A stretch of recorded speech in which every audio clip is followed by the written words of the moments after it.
రచ్చబండ show ఇప్పుడు బుల్లితెరపై చర్చనీయాంశంగా మారింది. జబర్దస్త్లా సాఫ్ట్గా నవ్వుతూ ఈ కార్యక్రమంలో రోజా కనిపించడానికి కుదరదు. అసలే ఎమ్మెల్యే, పైగా డైనమిక్, ఇంకేముంది అదిలించేసి అదరగొట్టేస్తున్నారు రోజా. అతి తక్కువ కాలంలోనే ఈ షో మంచి రేటింగ్స్ సంపాదించుకుంది. అదే స్థాయిలో విమర్శలను కూడా తెచ్చుకుంది.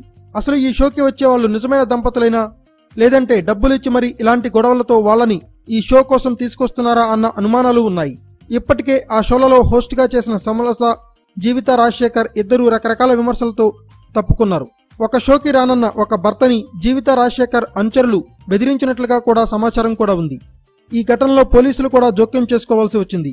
అయినా సరే ఇక్కడ వచ్చే పాపులారిటీ, రెమ్యునరేషన్ మిగతా ఆఫర్ల కంటే ఎక్కువగా ఉండడం ఈ షో చేయడానికి ఒప్పుకుంది రోజా. కానీ ఈ మధ్య ఆ షోలో రోజా ఓవర్ యాక్షన్ చేస్తున్నట్లు కూడా వార్తలు వస్తున్నాయి. అదేంటంటే 4 గోడల మధ్య జరగాల్సిన గొడవను షో పేరుతో 4 కోట్ల మంది చూసేలా వాళ్ల పరువును బజారు పాలు చేస్తున్నారు. ఈ షో ఎంత దారుణమంటే టీఆర్పీ రేటింగ్స్ కోసం గొడవలను కూడా ఎంటర్టైన్మెంట్ కింద చిత్రీకరిస్తున్నారు. ఇక అక్కడ వాళ్ళు మాట్లాడుకునే మాటల కంటే బీఫ్ బీప్ అంటూ వచ్చే ఎడిట్ సౌండ్ ఎక్కువ సార్లు వినిపిస్తుంటూ ఉంటుంది.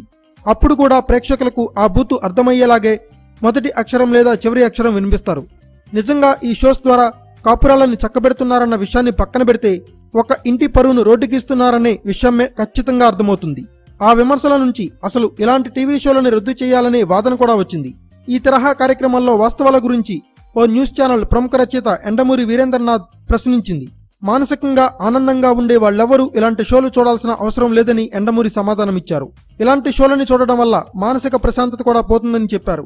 మానసిక వికాస నిపుణుడిగా తనకున్న అనుభవంతో టీవీ ఛానల్స్ కు ఏమాత్రం ఇంగిత జ్ఞానం ఉన్నా ఇలాంటి టీవీ షోలను ప్రసారం చేయవద్దని సూచిస్తున్నానని చెప్పారు. అదే సమయంలో ప్రేక్షకులు కూడా ఇటువంటి చెత్త ప్రోగ్రాంలను చూడకుండా ఉంటే రేటింగ్స్ తగ్గుతాయని అభిప్రాయపడ్డారు. ఈ కుటుంబ కలహాల షోలలో పాల్గొనే వారికి తాము తప్పు చేస్తున్నామనే ఫీలింగ్ కూడా ఉండదని, కేవలం పాపులారిటీ కోసం చేస్తుంటారని అన్నారు. ఈ టీవీ షోలలో తీర్పునిచ్చే వాళ్ళు తమను మేధావులుగా భావించుకుంటారని ఆరోపించారు. తీర్పులిచ్చేవాళ్లు సీక్రెట్లన్నీ తనకు తెలుసన్నారు. హైదరాబాదులో వారు సంప్రదించే సైకియాట్రిస్ట్ అందరూ తనకు ఫ్రెండ్సేనని చెప్పారు. టీవీ షోలలో తీర్పు ఇచ్చే స్థానంలో ఓ కుక్కను కూర్చోపెట్టినా అది తీర్పే ఇస్తుందని అన్నారు.